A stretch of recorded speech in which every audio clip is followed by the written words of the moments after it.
In this video, I'm going to help you fix the Samsung Smart TV error code 202. This is usually an internet connection problem, and the good news is, it's pretty simple to fix. So, let's get started. Grab your remote, press the home button. Now scroll to the settings icon, looks like a gear, and press OK. Go down to General, then select Network. Now choose Network Status. If the connection line is blue, that means your TV is connected to the internet. If you see a red X, your TV isn't connected, and that's the issue.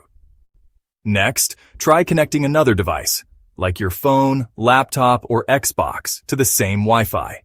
If none of them connect, then the problem is with your router, not your TV.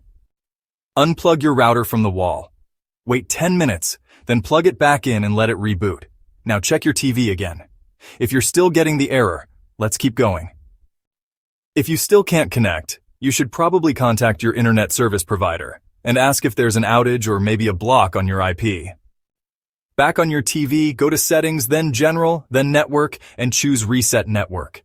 This is going to erase your Wi-Fi settings, so make sure you know your Wi-Fi password before doing this. After the reset, just reconnect to your Wi-Fi. If your internet's working, go to Support, then Software Update, and check for any available updates. This can sometimes fix hidden bugs causing the error. If nothing works, your last resort is a full TV reset. Go to Settings, then General, and then Reset. Remember, this will remove all your apps and personal settings, so only do this if nothing else helped. And if you're using Wi-Fi, try switching to a wired connection with an Ethernet cable. If that works, it's likely a problem with your Wi-Fi router, not the TV. And that's it. One of these solutions should fix the error code. Thanks for watching. And don't forget to like and subscribe if this helped you.